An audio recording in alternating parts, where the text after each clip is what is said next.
All right. Good morning, everyone, and thank you so much for joining.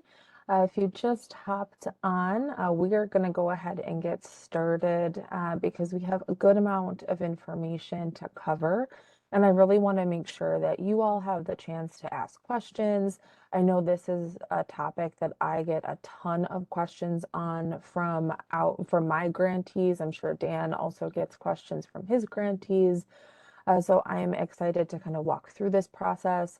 Please feel free to ask questions throughout if there's something you don't understand or there's something that you just want more clarification on.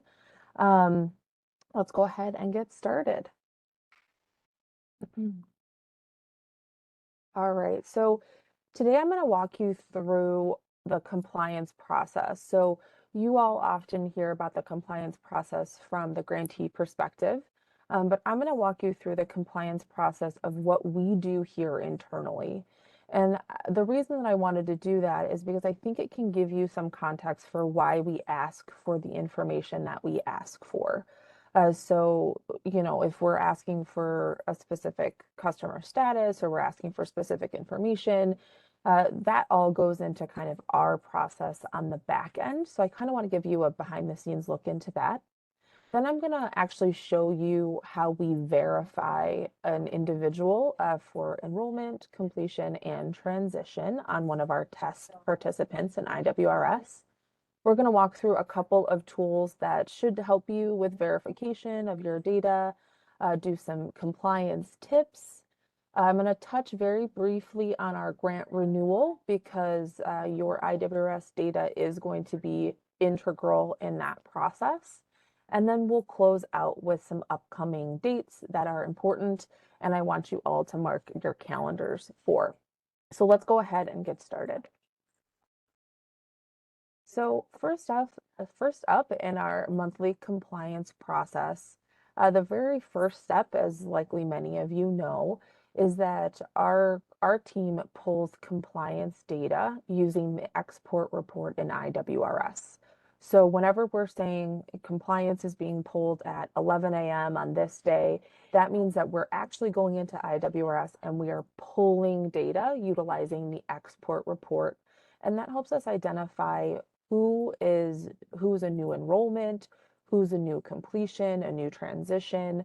That's where we actually get all of that information is from that export report.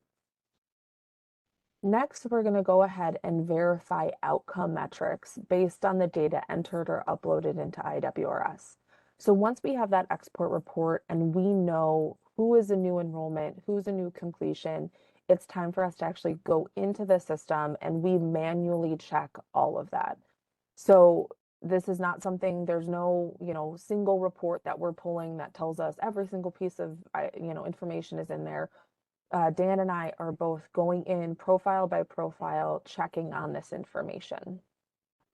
The third step is we then will verify the outcome metrics in IWRS. So there is a special feature that just debuted this year that allows us to actually track when we have officially verified an enrollment, a completion, a primary transition, or a secondary transition. That now is available on the export report as well. So you can always keep track of who we have verified for each of those outcomes as well. Then we'll determine your compliance ratings based on verified outcome metrics. And then we will end by actually creating and sending your progress reports, payment worksheets, and verification spreadsheets to each of you. So those are the documents that you each get on a monthly basis. But this whole process usually takes about a week. So we are generally kind of looking at just a snapshot of your data as we're walking through manually on each of those profiles. So that initial poll really just tells us who are our new enrollments, who are our new completions, who are the people we actually need to go into the system and look at. And then the rest of this process is really looking at those individuals and then based on who we can verify, coming up with your compliance rating. So now let's go through kind of step by step on what each of these actually look like in more detail. So the first step is pulling that compliance data. So you can see here on your screen, this is just an example of an export report, but we do have an internal tracking system that allows us to see who we have reimbursed for each of those metrics. So in this case, you can see for John Doe, we reimbursed his enrollment already, but now we have about 5 people who, based on our internal tracking, we have not reimbursed for their enrollment. So that tells us those are new enrollments this month. So again, this step is really just telling us who do we need to look at. And that's why it's so, so important that you verify everyone is in the correct status, because if they are not in an enrolled status or sometimes an incomplete status, we'll look at as well. If they're not in one of those, we're not going to be adding them into, that's not going to tell us to look for them for an enrollment. So if your individuals are still in applicant status, we're not looking at them in this process. If your individuals are still in enrolled status, but they should be complete, we're not looking at them in this process. We're guided to know who to look at based on that status. So that is kind of the biggest thing that I want you all to kind of pay attention to when you're coming up to compliance, is making sure your people are in the correct statuses so that we even look at them. Because outside of those statuses, we're not going to even pull them through on this process. So next up, we're going to actually go through and verify your metrics based on the data that was entered or uploaded into IWRS. So just as a reminder, we are only ever looking at 3 potential metrics. So your enrollment, your completion, and your transition. So for an enrollment verification, we are looking at your intake tab. So you just think about enrollment verification means completing that intake tab. So in that case, we are looking for a pre-screen. We're looking for the application, the interviewer names and average score. We need 2 interview sheets completed by an interviewer. Now those can be 2 separate uploads, or you can upload those both as one.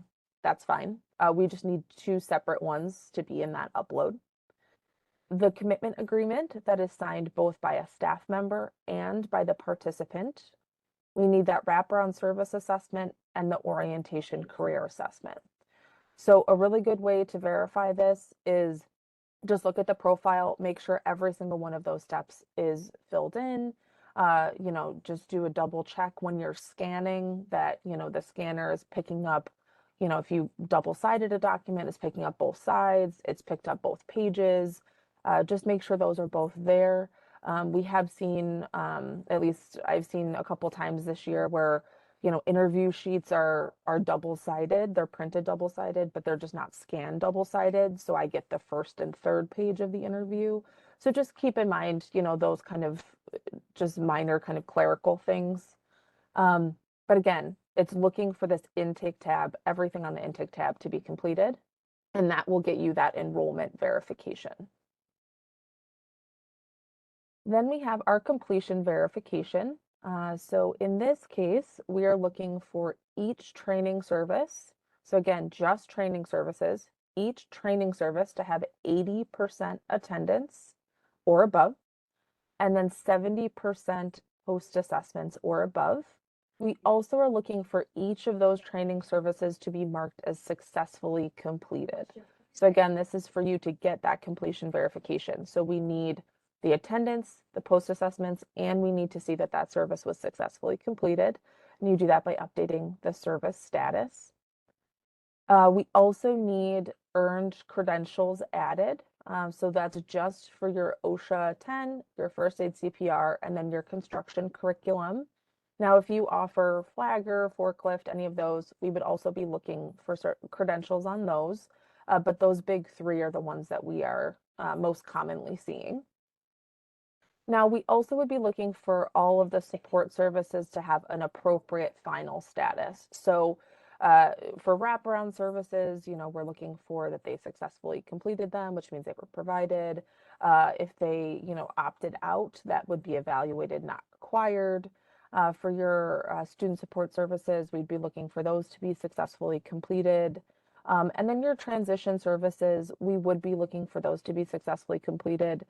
There are some cases where you may still be working with a participant, so we can kind of, work with you on that if you're still actively working with them through completion. But ultimately, you want to have as many services closed as possible with the appropriate status. Now you also want to make sure that your statuses, your goal statuses are updated. So you can see here on this image, we have 3 that are complete, 1 that is on track. You'll want to have that completed as well. We're also going to be looking for the uploads of those certificates. So again, in my example, I just have 3, but you may also have flagger, forklift, other certificates that need to be uploaded. And then we also need that pre-transition career assessment. So this one sometimes does get forgotten about because it's on the intake tab, but this is part of completion. So make sure that you have that pre-transition career assessment completed as well. That's completed 3 to 4 weeks before your participants end the program. So these are all of your completion verification needs. And then finally, for the transition verification. So transition verification is an uploaded document. So that is what we are looking for. You're going to do that in the uploads folder, or you can upload a document on the program completion follow-up tab. Either one, they're all going to end up in the same uploads folder.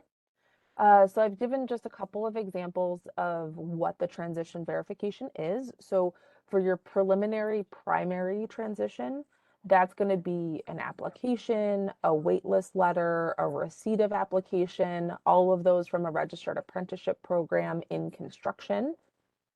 These documents must contain the participant's name and they must contain the name of the registered apprenticeship program. So we need to know, is this actually for this person, and what is the registered apprenticeship program that they're applying to?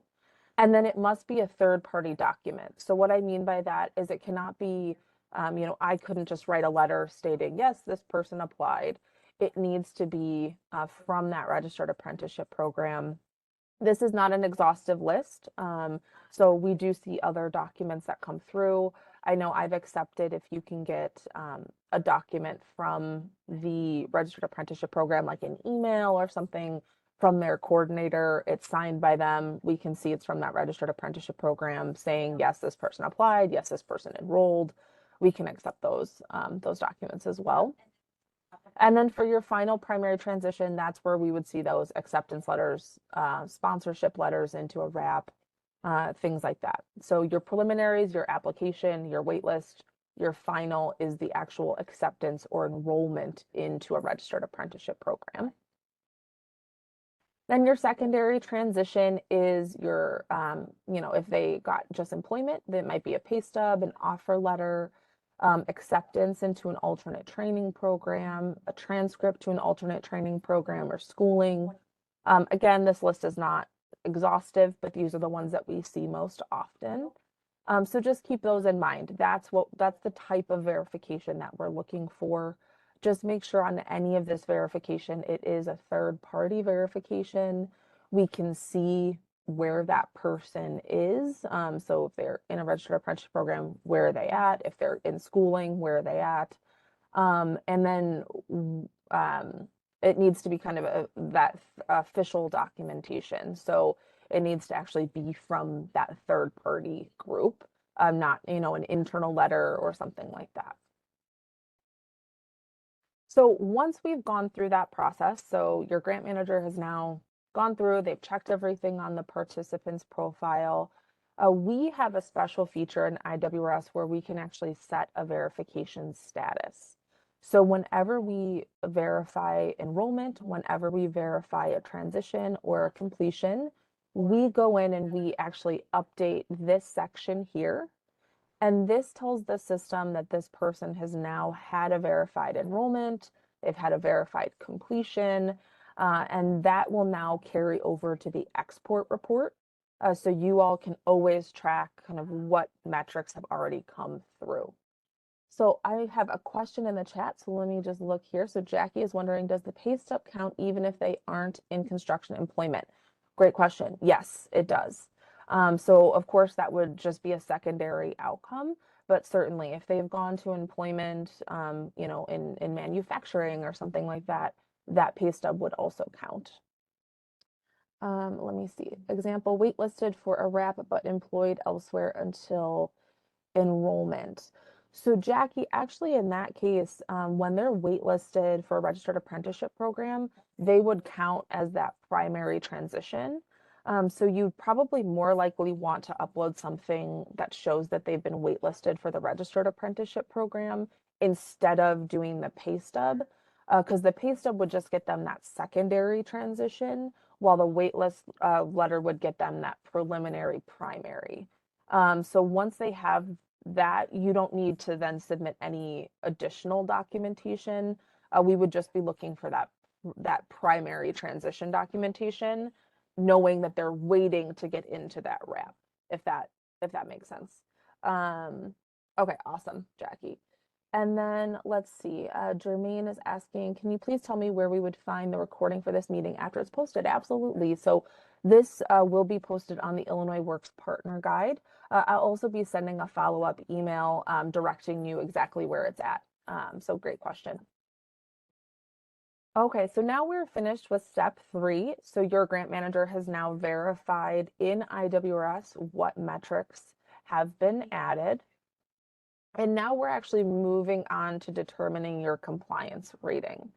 So again, we're at the stage where we've gone through all of your new participants, anyone who was flagged last month, we've reviewed their profiles, and now we're ready to determine the compliance rating.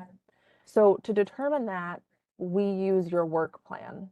So I'm sure some of you have gotten frustrated with us if we've said, well, what's your work plan dates? Please confirm your work plan dates. Are these accurate? And the reason that we stress that so much is because it plays a critical role in this compliance process. So let me tell you how. Because we have our 3 metrics, enrollment, completion, and transition, we are always looking at per cohort what we need to factor in. So for enrollment, we're looking at your program start dates. So any program start date that we have, if it is past our past our compliance date. So we have, let's say we did compliance on 8/4. Let's say that your program started 8/1. Because I'm looking at your program start date as 8/1, I know that I need to pull in that enrollment for that cohort. So if that compliance date is after your program start date, we're going to pull in your enrollment metric. Now, for completion, if the compliance date is after your cohort's instruction end date, we're also going to pull in completion. Now, for transition, if the compliance date is 2 weeks after a cohort's instruction end date, that is when we start to look at transition. So we do give you a little bit of a grace period beyond your completion date, your program instruction completion date, because we know it takes time to get those documents. We know it takes time to, gather those items. Some of you are going to, be getting those as that person graduates. Others might need to kind of follow up.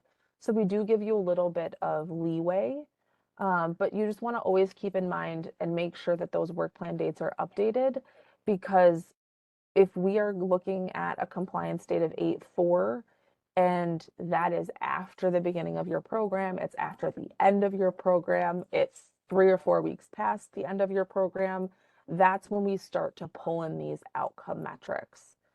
So just keep that in mind as we're coming up to compliance. You guys can kind of figure out what metrics will be pulled in.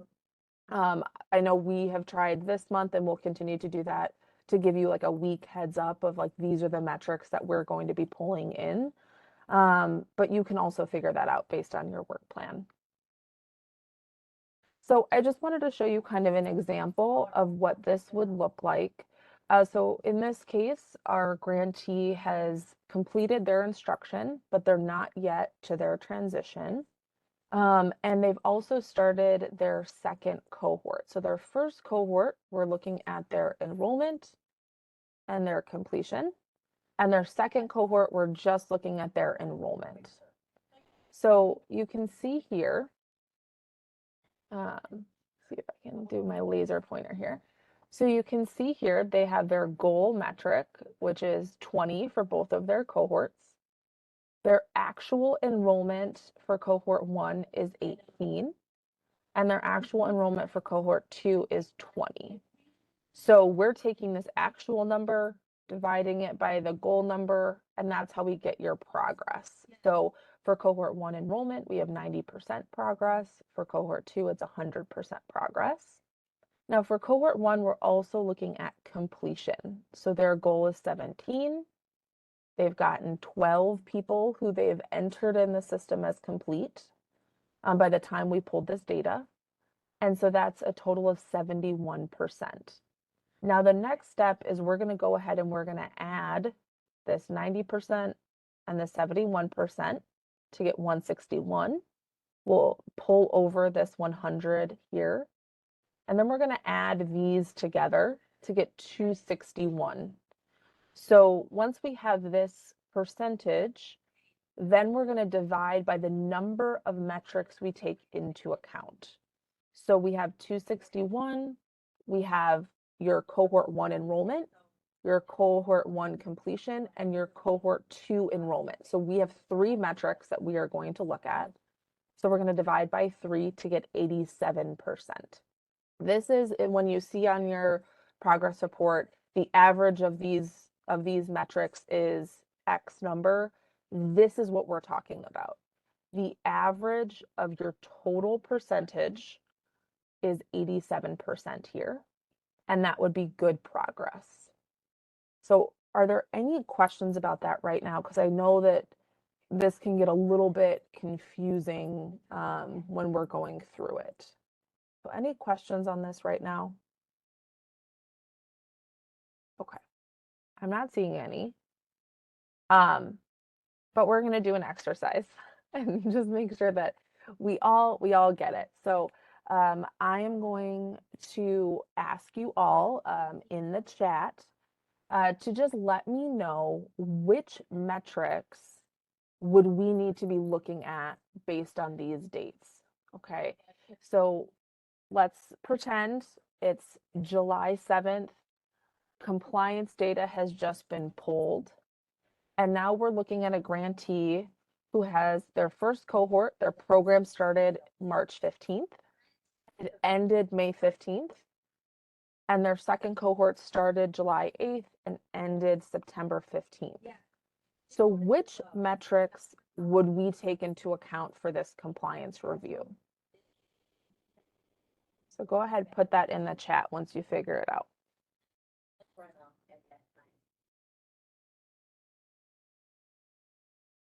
All right, so let's see.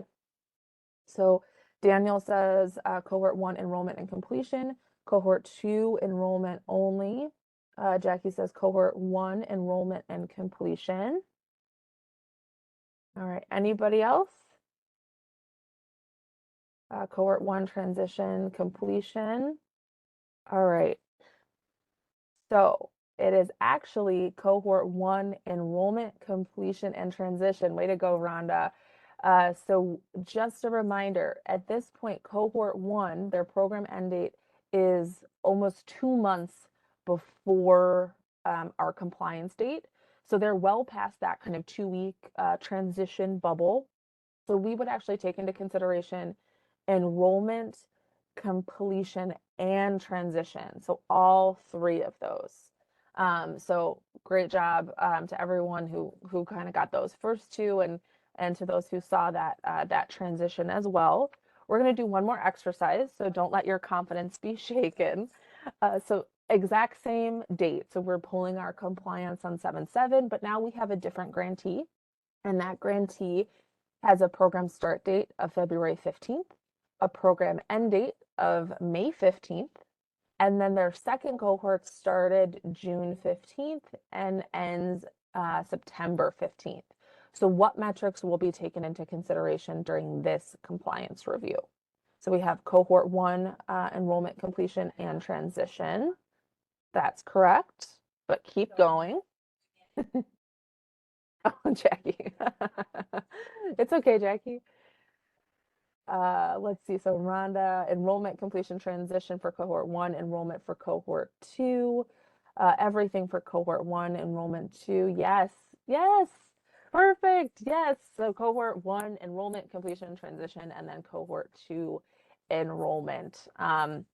Exactly. So I hope that this just really exemplifies how important it is to have those work plan dates accurate, because this is how we frame the compliance reports that we give you. This is the lens we are using to kind of look at your data. So it's so, so important if you are going to change your work plan dates, if things are going to be moving around, please let us know, because if we are looking at different dates and we're taking into consideration a cohort that hasn't started or a cohort that hasn't ended, it's going to change your compliance rating. And not because you haven't done the work or things haven't happened, just because we're using the wrong lens to look at your data. So just keep that in mind. So once we've determined your compliance rating, we prep your progress reports, your payment worksheet, and your verification spreadsheet. So each of those are going to give you information about where you stand. So your progress report is always going to tell you any new information. So new enrollments, new completions, new transitions. It'll also give you a summary of kind of where you stand overall for funding, any sort of data trends. It also will articulate what metrics we took into account. Your payment worksheet will give you an overview of the whole year of where your funding has come in, how many people you have enrolled overall, how many people you have completed overall, transitioned overall. All of that will be available there. And then your verification spreadsheet will tell you who has been verified, so who has been reimbursed. We have approved for reimbursement, and those who we have not. For those who we have not, you will also have a note next to them stating add orientation career assessment. So you will always have people on your form that we've already reimbursed. We just want you to know this is the kind of running group of people we have for you. The people that we're looking for you to address are those that say not verified and then have a note next to them. So in this example, we have this individual was not verified because they needed to add an orientation career assessment. A little further down, someone was not verified because they needed interview sheets. So that is kind of a key. If you're looking for ways to increase your compliance, make sure that everything is addressed on that verification spreadsheet. We're really trying to help you to identify this is what we need. This is the one thing or couple of things that are stopping us from verifying this metric. All right, so that is kind of an overview of our process. I now just kind of want to do a quick demonstration of what this looks like live in IWRS. So, well, on our sheets and then also in IWRS. So let me just share my Excel sheet here. So this is just data that I pulled from our test provider in IWRS. But this is basically how we start with all of your data. So we will go through and download everyone's data. So we do a full pull of the entire database on a monthly basis. And then we go through and we have an internal tracking document where we keep track of who we have approved reimbursements for, when we approved those reimbursements. And that helps us identify if there's any new enrollments that have come through, who's new for completion, who's new for transition. And then we go ahead and sort the data. So In this example, I've just gone ahead and I've sorted the data just for new enrollments. And you can see here, we then will take our new enrollment. So in this case, it's Mr. Woods. And we add that to your verification spreadsheet. So when you get your verification spreadsheet, that is actually the document we are writing on as we are manually going through each profile. And so we are giving you notes based on what we are seeing in IWRS at that moment that we do the review. So we add in your new enrollment here. You can see we have this gentleman here, Joe Jackson. We were not able to verify last month, so we had just left a little note for the grantee to fix. And so from here, what we're going to do is we're going to go ahead and we're going to check on Joe Jackson's profile just to see if these items have been updated. And then we're also going to check on Mr. Woods to see if we can verify his enrollment as well. So let's go ahead and jump into IWRS. All right, so we're going to grab Joe Jackson here.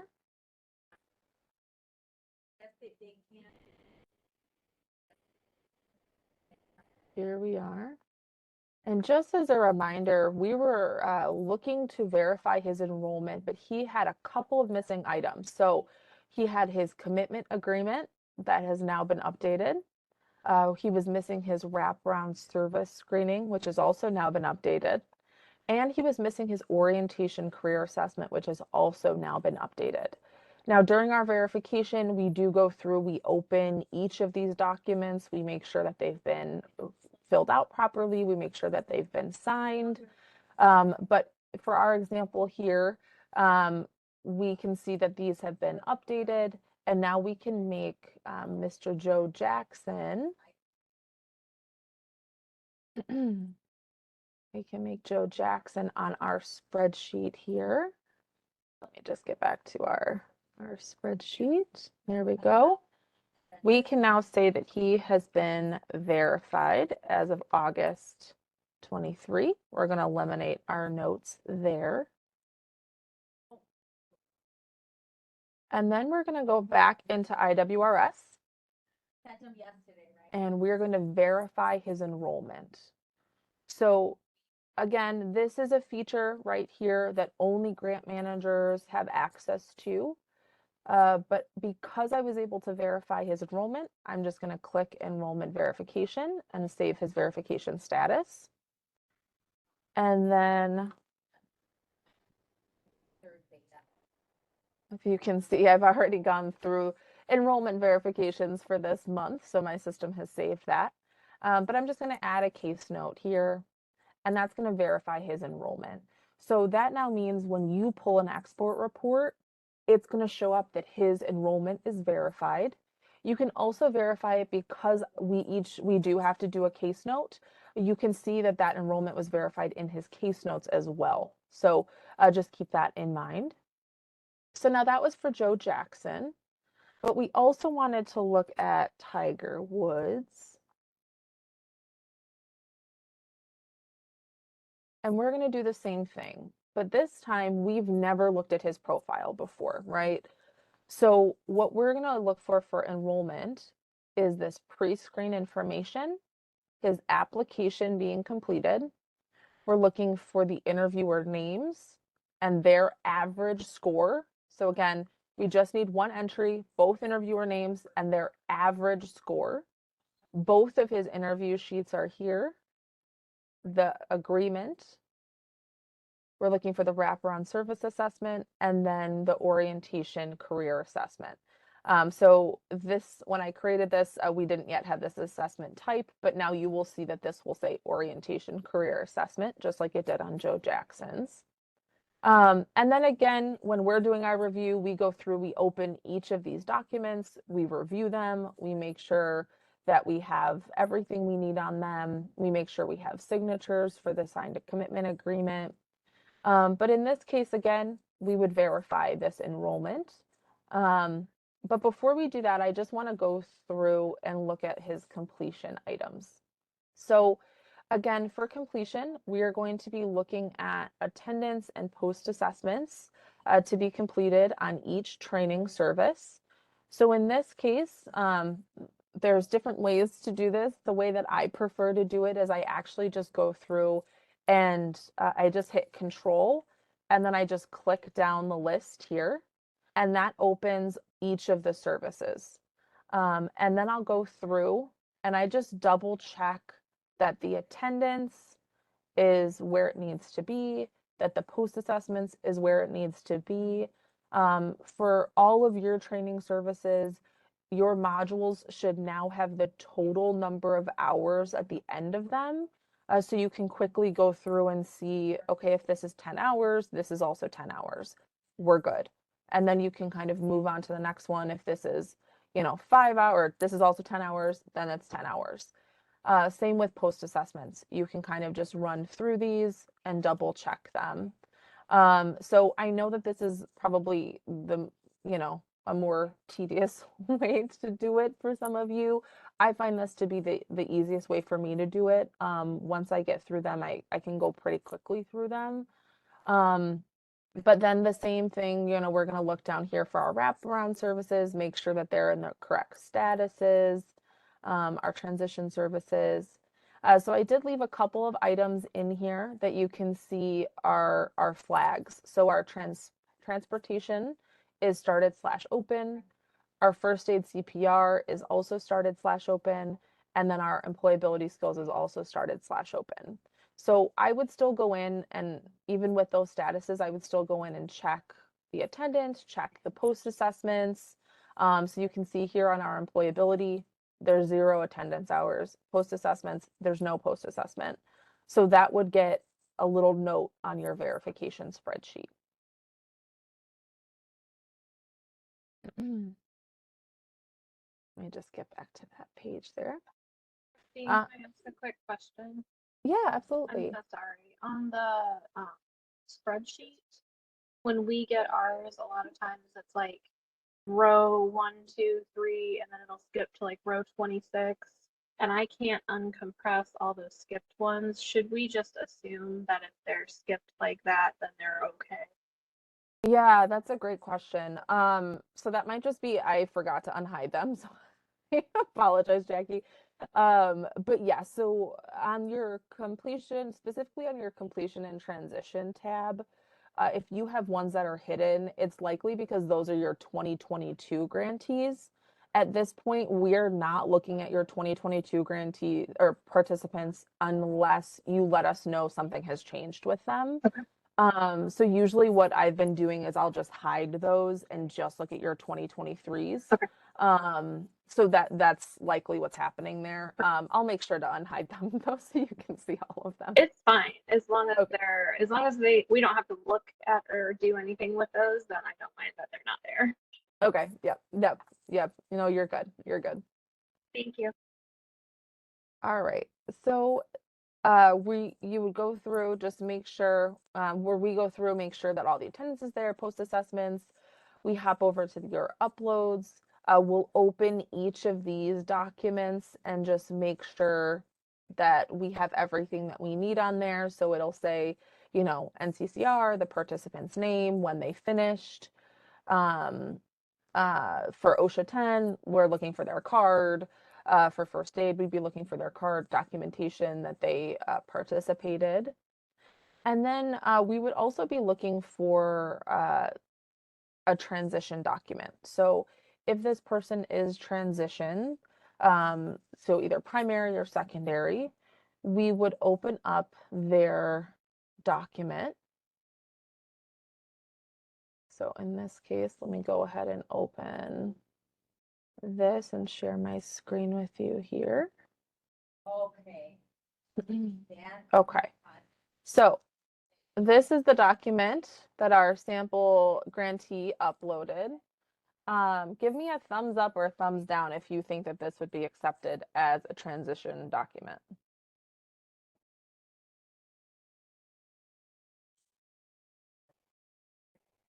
Yeah. This would be a thumbs down. So if you just in the chat, let me know why this is a thumbs down. Why would this not be accepted as a transition document?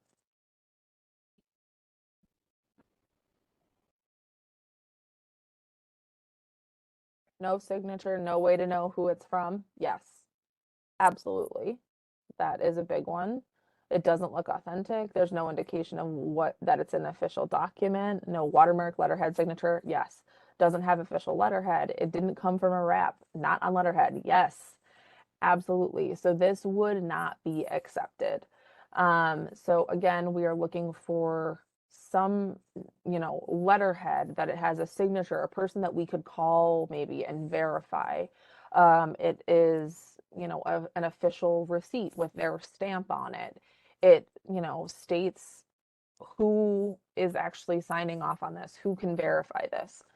There's also no way to tell this is a third party verification, right? So I literally created this last night in Word. So this would not be acceptable. So good job. Good job. All right. So once we went through and looked at each of those, we would then go ahead and do the exact same thing where we would verify if this person is complete, in transition, or enrolled. Now, because we had those kind of missing statuses on the training services as well as that wraparound service, and because that transition document was a no-go, all we can really do here for Mr. Woods is verify his enrollment at this point. So again, we would just click enrollment verification and we would upload, or I'm sorry, add in our case note here, and then his enrollment verification would go in. Now on our document over here, we would make him not, or his enrollment would be, I apologize, would be verified. But on his completion, it would be not verified, right? So we would have to go in to each of these, mark them not verified, and then we would outline here, update training service status, upload acceptable transition document. And then we would also very likely put in here, add attendance, post assessment for module 8. So we usually can give you pretty specific, details on what we were seeing. So this specific service didn't have this or didn't have that. So we would write that out for you as well. And then again, addressing that will clear this so that you can then get your reimbursement, your transition. So once we are finished with checking all of your participants, we then go ahead and we add in any new enrollments, any new completions to the numbers that you already had from last month. So what we're looking at here is actually how we determine that. So we do not manually do all of these calculations every month. We do have a spreadsheet that does it for us. So in this case, let me update it. So in this case, we have our 2 cohorts that we looked at earlier, our enrollment goals, our completion goals, and our primary transition goals. And then everything that's in blue here tells us that those are the metrics that we need to take into consideration. So we're taking into consideration the enrollment for cohort 1, the completion for cohort 1, and then the enrollment for cohort 2. Now, here, anytime we change one of these actuals, so in this case, let's say Mr. Woods was actually part of cohort 1 and we were now able to verify him, and Joe Jackson was also part of cohort 1 and we were able to verify him as well. All we would do is we're just going to update that to be 20. You'll see this number increases to 100%. And you will also see all the way at the end here, this number has also increased. So when it was 18, this was 161, now it's 20, we're at 171. The total of our rows, so these 2 percentages are now divided by our 3 metrics, enrollment, completion, and then enrollment for cohort 2. And the overall rating percentage then is 90%. So 271 divided by 3 is 90%. And that means this grantee is in good progress. So that is how we figure out this, the compliance percentage and the compliance rating. So you all can create this on your end as well, just to kind of see where you're going to land. And if you want to do some projections or things like that, this is how we come up with your rating. And then this is how we then translate to your progress report, to your payment worksheet, and then we send your verification spreadsheet as well. All right, so let me get back. So. Knowing that. All right. So next up, let's talk about some tools to help you with verification. So as I said earlier, compliance is pulled using the export report. That is something that helps us kind of navigate this a little bit easier, but it's also something that can help you verify a good amount of your data, not all, but a good amount of your data, so that you don't have to go profile by profile. So the first thing on your customer report or your export report is your customer status. Again, that is so, so important, because if someone's not listed as enrolled, we don't look at them for enrollment. If they're not listed as complete, we don't look at them for completion. They're not listed as complete in transition, we're not looking for their transition. So those need to be accurate because they guide this process. But there are some other fields that are really important for enrollment. So the first one is the highest level of education. That is going to tell you that your application was completed. I know that that seems a little bit weird, but the system pulls highest level of completion, highest level of education from the application. So if that is showing up, it means your application has been submitted. Interview scores are also a field that will tell you that your interview scores and your interviewer information has been added there. Your wraparound service assessment will pull through on that export. So the only way that that happens is if that's been completed. Your first career assessment or your orientation career assessment, that will also pull through on the export. So you know that that is entered. Your assigned cohort, that means that your person has been properly enrolled. So these are kind of fields that maybe at first glance wouldn't seem like they can give you a lot of information, but right there in those 5 fields, we were able to verify that the application was there, the interview scores were there, the wraparound service assessment, the first career assessment, and that you have proper enrollment in the correct cohort. So all of that kind of cuts down on your time of what you have to look at on the individual profile. And then for completion, you can also pull the fields. There is one field for OSHA earned credential, one for first aid CPR, one for NCCR, trades futures, ICCB, all of those. Now, those can only be entered if a certification has been uploaded. So that can kind of trigger for you, have we actually uploaded this document if this earned credential isn't in? It will also show you if there's a red flag on your attendance or your post assessments, which means there's one or more missing from one of those categories. It will show you the last career assessment, or what we call the pre-transition career assessment. And then you can also see what the post-program transition plan is. So that will tell you if that's accurate for that person. Have they, just applied? Have they enrolled into a registered apprenticeship program? Are they deciding to go to not a registered apprenticeship program? But each of these fields can kind of give you some insight into what has been completed, and it'll give you that aerial view. So then you can either target specific items on certain profiles, or it just cuts down on having to go profile by profile and looking at all of this. So next up is your monthly verification sheet. Again, we give you specific directions on what we need added. So please, every month, grab that report, make sure all of those are cleared, because if it's on there, it means that is the thing that is holding that person back from getting that verification. And then there's two little job aids. So the participant data verification job aid, as well as the participant enrollment checklist. Both of these are in the partner guide for you. I can also send them out with our follow-up email today. These are not required documents. They really are just there to try to help you kind of make sure that everything has been added correctly. And then some compliance tips. So number one, and I cannot stress this enough, ensure that your work plan dates are always up to date.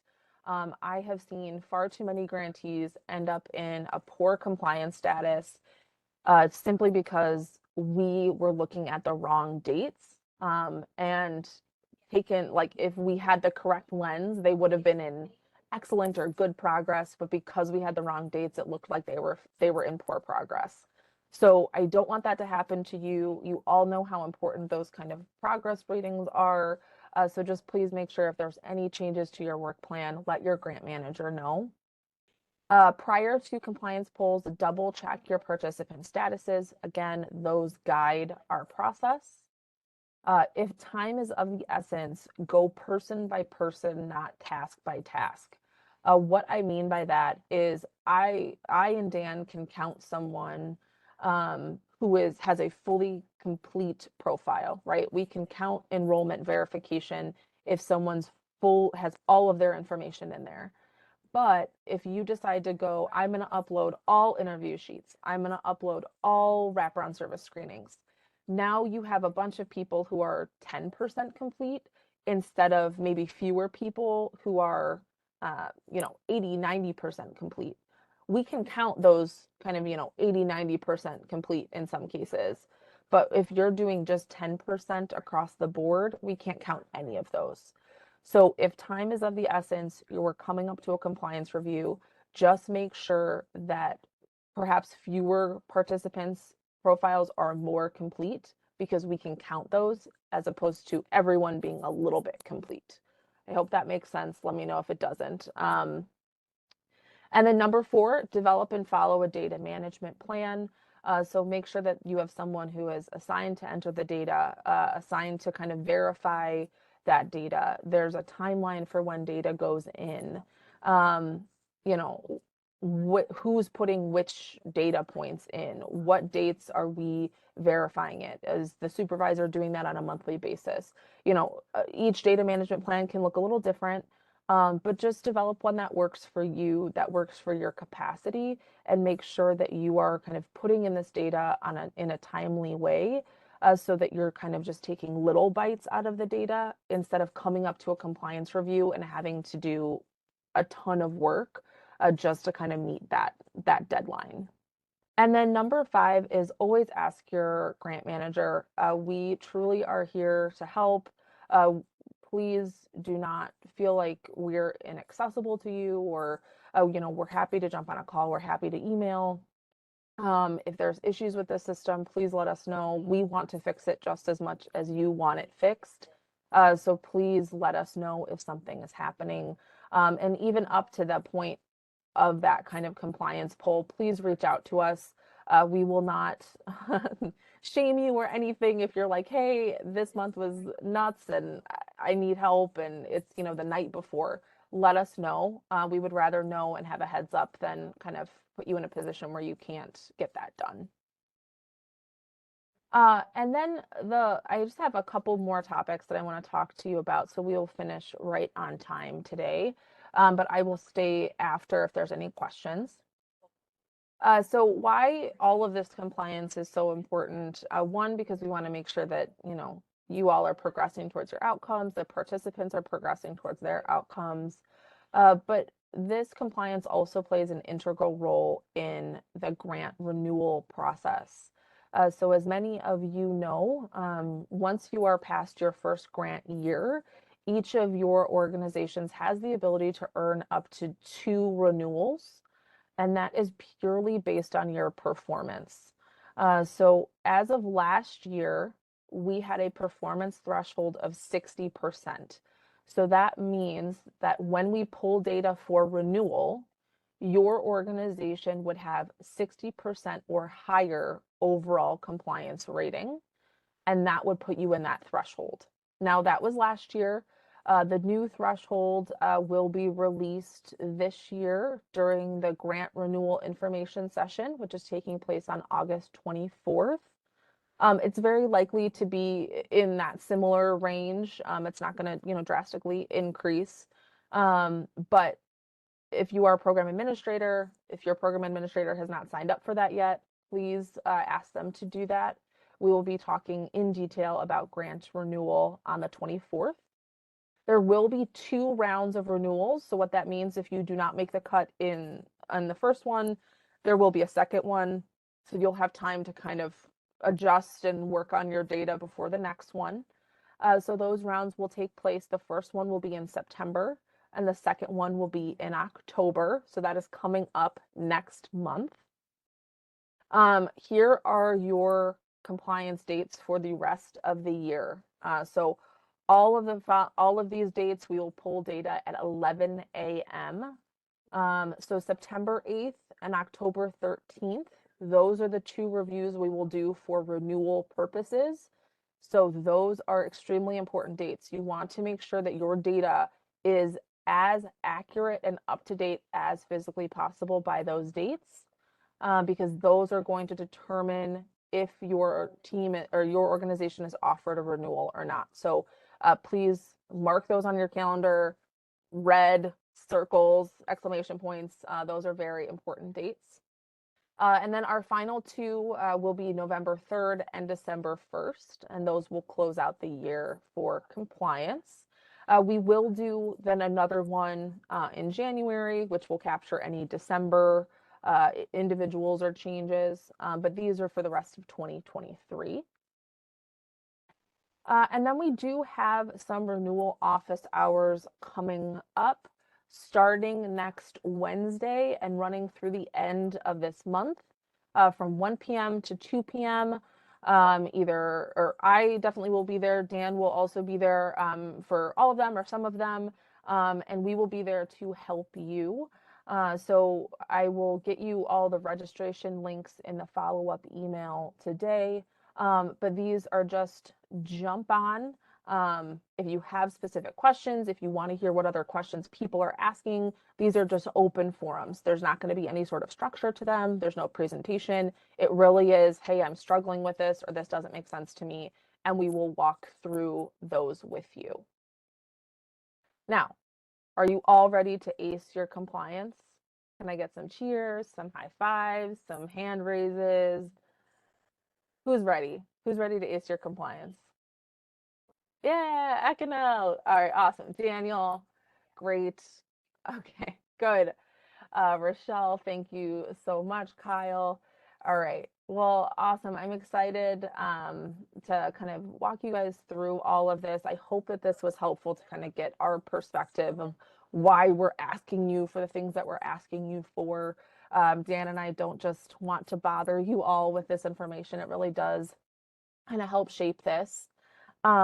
But are there any questions that I can answer before we hop off?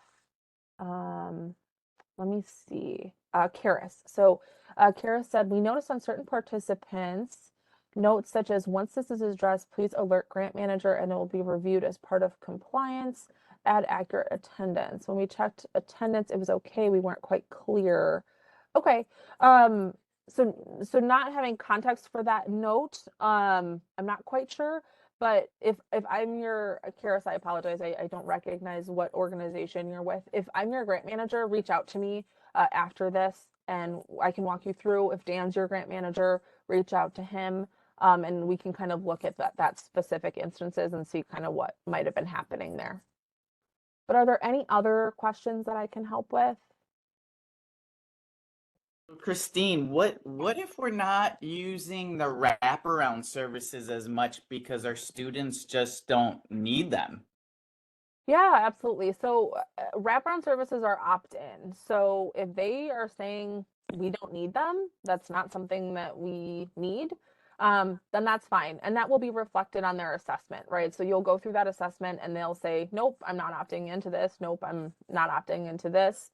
And if we're looking at an assessment where they didn't opt into anything, we wouldn't expect to see any wraparound services on their profile.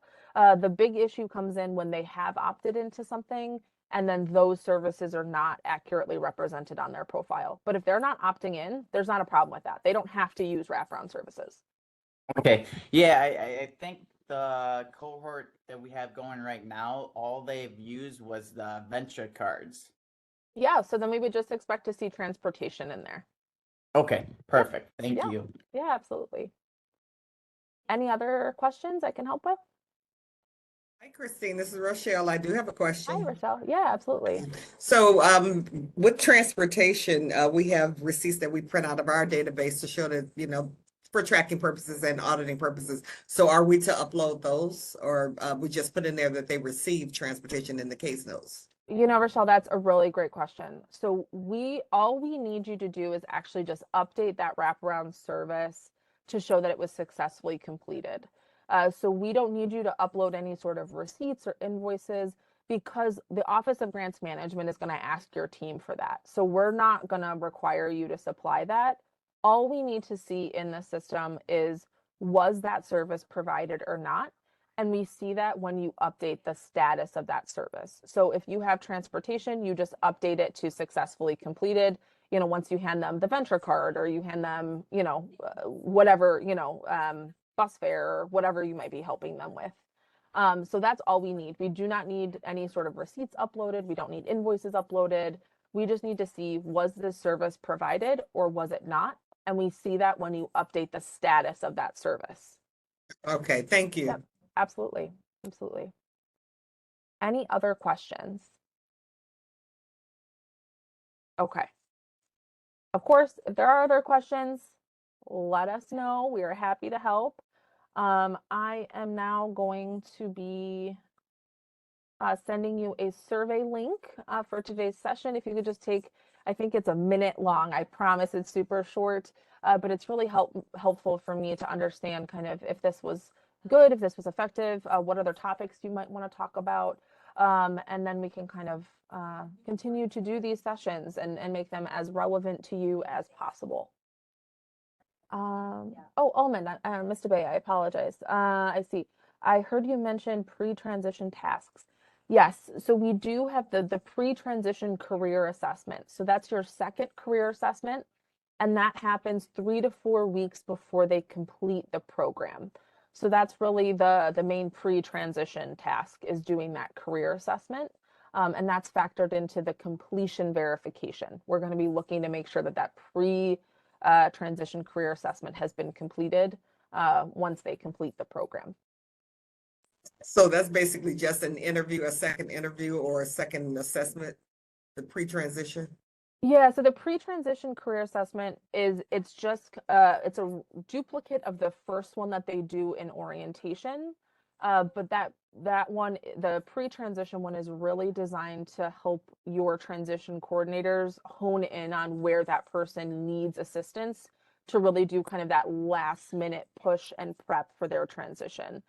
So this is where they're going to identify if they still are not feeling confident in their interview skills. This will give you 3 to 4 weeks to work with them on that. If they are, identifying this is the registered apprenticeship program I really want to go to, it gives your team 3 to 4 weeks to be building relationships or activating really those relationships with those registered apprenticeship programs to help that person then transition. Maybe it's helping them do the application for that registered apprenticeship program. But yeah, so you'll do the orientation one the first day of instruction, and then the pre-transition one 3 to 4 weeks before the end of the program. Got it. Thank you. Absolutely. Any other questions related to this, related to other things? Happy to help. All right. Okay. I'm going to do one more plug for my survey. If you all can please complete that. The link is in the chat for you. Again, it'll take 30 seconds to a minute, I promise. Thank you all so much for your time today. I will be uploading this recording. It should be up by today, but I will send you all a follow-up email alerting you once it's officially posted along with this slide deck. And I hope you all have a great rest of your day. Thank you guys so much for joining.